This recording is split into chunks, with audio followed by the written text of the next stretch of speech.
Have you ever felt it? That quiet moment when something doesn't feel right, but you ignore it because it's easier to believe that everything is still under control. Why is it that the most dangerous situations often begin with the people we trust the most? And why do warnings only make sense after it's already too late? Late one night, a call was made. No one answered. On the other end of the line, a voice barely holding on whispered, "I'm not safe." By morning, she was dead. The street was still. No movement, no noise, just the faint echo of sirens approaching from a distance. Blue lights flickered against the walls of a quiet suburban home, breaking the calm that had existed just hours before. Inside, everything felt wrong. The front door was slightly open. A hallway light flickered overhead. Officers moved carefully through the house, their footsteps slow, deliberate, as if even sound itself needed permission to exist. Then they reached the room. There was no struggle, no signs of forced entry, just silence. And in the middle of that silence, a body, still, unmoving, too late. In another room, a phone lay on the floor. The screen was cracked, but still glowing. One missed call. Timestamp, 3:17 a.m. Before that night, everything had been normal, predictable, safe. She was 19, a student, quiet but not withdrawn, kind but not naive. The kind of person who noticed small things, who listened more than she spoke. She lived with her mother in a modest home just outside the city. Their life was simple. Morning routines, shared meals, late-night conversations about the future. There were plans, always plans. University, career, a life that hadn't yet begun, but already felt within reach. Friends described her as careful, thoughtful, someone who didn't take unnecessary risks. And maybe that's why no one expected what came next, because nothing about her life suggested danger. Not even close. He didn't stand out. That was part of the problem. Mid-30s, soft-spoken, polite, the kind of person who made eye contact when he spoke, who smiled just enough to seem approachable, but never too much. He worked nearby, someone people recognized, but didn't really know. Their paths crossed in an ordinary way. Conversation, a shared moment, nothing unusual, at least not at first. He listened. That's what people remembered. He listened carefully, as if every word mattered. And for someone like her, that kind of attention felt rare, safe. But sometimes, the most dangerous people aren't the ones who force their way into your life. They're the ones you let in without hesitation. At first, it didn't seem unusual. They spoke occasionally, short conversations, casual messages, nothing that raised concern. No one thought to question it. He was respectful, measured, never crossing any obvious line. But over time, something shifted. The messages became more frequent, longer, more personal. He began asking questions that felt slightly out of place, about her routine, her schedule, when she was alone. Still, it didn't feel threatening. Not yet, because everything was framed as concern, interest, care. And that's how boundaries begin to blur. Not all at once, but slowly, quietly, until one day, you don't realize they're gone. The message came late, later than usual. Simple, direct. "Are you home?" She hesitated, only for a moment, then replied. What followed seemed harmless. A short conversation, then a suggestion. He said he was nearby, just wanted to talk. Nothing serious. She agreed, because nothing up to that point had felt dangerous. But something changed that night. Not in what was said, but in what wasn't. The tone, the silence between messages, the way things suddenly felt. Off, subtle, but enough to be noticed, and yet not enough to stop. He arrived just after midnight. There was no urgency, no visible tension. The door opened without resistance. Inside, the conversation continued, calm, measured. At some point, it shifted. No raised voices, no sudden movements, just a change in atmosphere. something unspoken, but understood. She stepped back. He stepped forward. Distance closed. Time slowed. What happened next wasn't chaotic. It was controlled, deliberate, and over far too quickly. By the time silence returned, it wasn't the same silence. Hours passed. No one knew. The house remained still, unaware of what had already unfolded inside. At 3:17 a.m., the call was made. It didn't last long. Just seconds. Not enough time. By morning, concern turned into action. A mother calling her daughter's name, receiving no response. Doors opened. Lights switched on. Then the moment no parent is ever prepared for. Shock. Denial. A scream that didn't sound human. And the realization that nothing would ever be the same again. Police arrived within minutes. The scene was contained, documented, every detail examined. There were no signs of forced entry, no indication of struggle, which meant one thing: she had known him. Phone records confirmed it. Messages, call logs, a pattern of communication. Then came the surveillance footage, a figure approaching the house, late, unannounced, leaving hours later, alone. Witnesses began to speak. Small details, fragments of interaction, enough to form a picture. And slowly, that picture became clear. The call was recovered, audio enhanced, cleaned. What remained was difficult to listen to. Her voice was faint, unsteady. "I'm not safe." A pause, breathing, then nothing. That recording became the center of everything. Not just evidence, but a moment frozen in time. Proof that she knew, even if it was too late. The courtroom was silent. Every word mattered. Every detail replayed. The defense argued uncertainty, misinterpretation, but the evidence didn't leave room for doubt. The messages, the footage, the call, one by one, they built a timeline that couldn't be undone. The verdict came quickly. Guilty. The sentence followed. Years, decades, time that would never equal what was lost. For the family, there was no closure, only absence.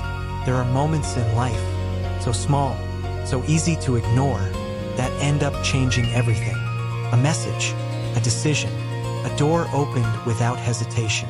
We like to believe danger is obvious, that it announces itself, that we'll recognize it when it comes. But the truth is, it rarely does. Sometimes, it looks like trust. And by the time we realize the difference, there's nothing left to change. Fire. What if everything you thought you understood was only half the story? What if the truth wasn't hidden, but simply overlooked? Because sometimes, the most important details aren't the ones we miss. They're the ones we choose not to see. By the time the trial ended, everyone believed the case was closed. The man responsible was behind bars. Justice had been served. But not everyone was convinced, because something about that night still didn't make sense. In the weeks after the verdict, the story began to fade from headlines. To the public, it was over. Another tragedy, another sentence, another life reduced to a case file. But inside the investigation team, there were questions. Small ones, almost insignificant. First, the timeline, the call, the silence, details that didn't quite align. Nothing strong enough to reopen the case, but enough to linger. And sometimes, that's all it takes. Started with the phone, not hers, his, recovered during the initial investigation, analyzed, then archived. At the time, it showed nothing unusual. No suspicious messages, no incriminating searches, no clear motive. But months later, a second review revealed something different. A gap, a window of time where data was missing. Not erased completely, just incomplete, which meant one thing: it had been altered, carefully, intentionally. When investigators reconstructed the timeline again, a new sequence began to form. The call at 3:17 a.m., previously believed to be her final attempt to reach someone. But what if it wasn't the first? Records showed something unexpected. Another outgoing attempt. earlier, unanswered, deleted from the visible log, but still present in the system archive. The number didn't belong to family or friends. It belonged to someone else, someone who had never been mentioned. First, the name meant nothing, just another contact, buried, unimportant. But as investigators looked deeper, patterns began to emerge. Messages, short, careful, frequent, then suddenly stopped. Days before her death. No explanation, no closure, just silence. And that silence felt deliberate. Until this point, the case had been simple. One victim, one perpetrator, one night. But now, there was a possibility that the story didn't begin that night. It had started earlier, much earlier. And maybe what happened wasn't just an isolated act, but the end of something already in motion. When investigators revisited the night, they noticed something else. A delay between his arrival and the moment everything changed. Nearly 40 minutes unaccounted for. Previously dismissed as conversation. Now reconsidered. What happened during that time? Who said what? And more importantly, who else knew? The second number was traced. Not far. Same city. Same area. Someone who had crossed paths with her more than once. Their connection wasn't obvious, but it was real. And it raised a question no one had asked before. Was she afraid of one person or two? The breakthrough came unexpectedly. A message, recovered from a backup server. Incomplete, but enough. I don't think I should have told him. No timestamp, no context, just a fragment. But fragments can change everything. Because now the question wasn't just what happened that night. It was, backhand index pointing right, what had she revealed? And to who? When investigators finally brought the second person in, they didn't deny knowing her. They didn't deny the messages. But what they said next changed everything. They claimed, backhand index pointing right, she had been afraid before that night. Afraid of someone close, someone she trusted, someone already in her life. And then came the detail that shattered the entire case. Backhand index pointing right, the man convicted wasn't the first person she tried to avoid. He was the last person she contacted. Not the one she feared first, but the one she turned to when things were already going wrong. If that was true, then the entire narrative shifted. Because now, the story wasn't about a single moment of danger. It was about a chain of events, a sequence, one that began earlier with someone else. Someone who had never been investigated, never questioned, never even considered. So the question remains, who was she really afraid of? And why did she call him that night? Because sometimes the person we blame is only part of the story, and the real truth is still waiting in the silence we haven't explored yet.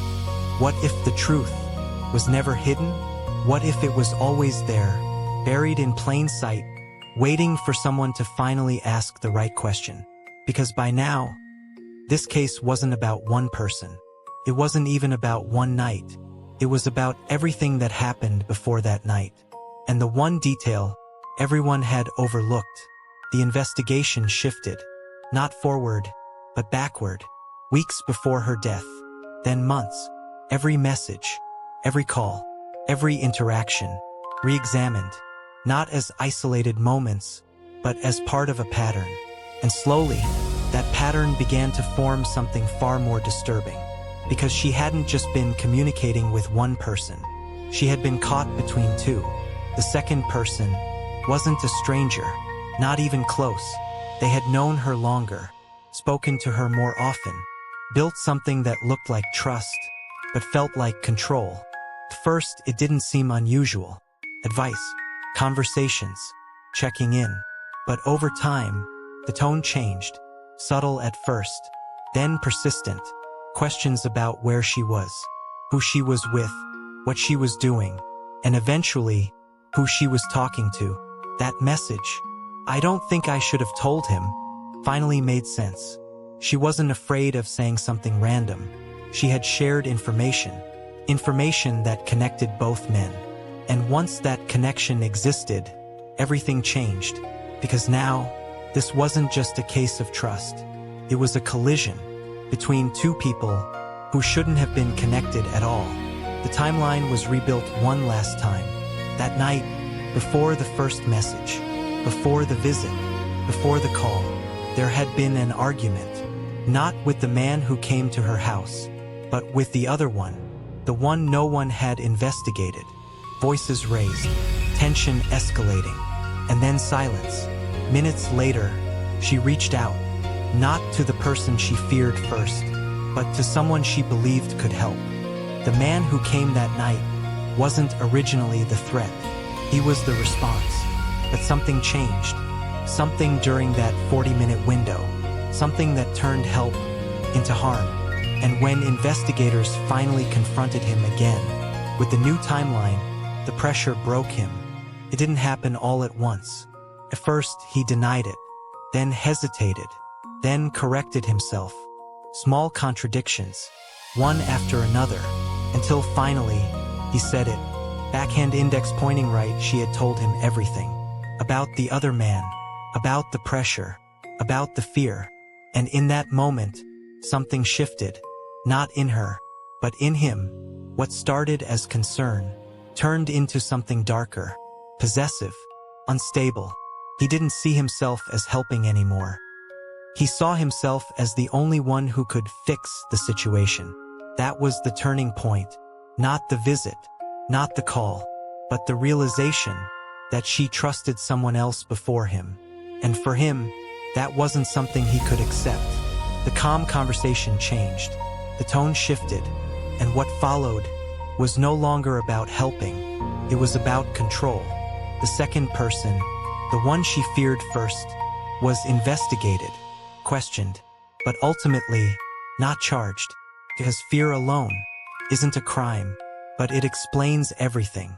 She wasn't running from one person. She was caught between two. One who made her feel unsafe, and one who convinced himself he was her only way out. And in the end, that belief became just as dangerous. That final call, "I'm not safe," was never meant for the person who caused her death. It was meant for someone else, someone she trusted more, someone who never answered. And that is what makes this story even harder to understand. Because in her final moments, she reached for help, but reached the wrong person. The case was never officially reopened. The conviction remained, but the narrative changed. For investigators, for those who followed the case, and for anyone who looked closely enough to see it. Because sometimes, justice doesn't mean the full truth is known. Only that part of it has been proven. We like to believe danger is simple, clear, obvious. But the truth is, it rarely is. Sometimes, it's layered, complicated, hidden behind trust, misjudgment, and silence. She wasn't just in the wrong place, at the wrong time. She was in the middle of something no one fully understood. And by the time anyone realized it, it was already too late. If you want to hear more stories like this, stories they tried to simplify, but never fully explained, make sure you subscribe to the channel. And don't forget to like and share, because the next story might be even darker,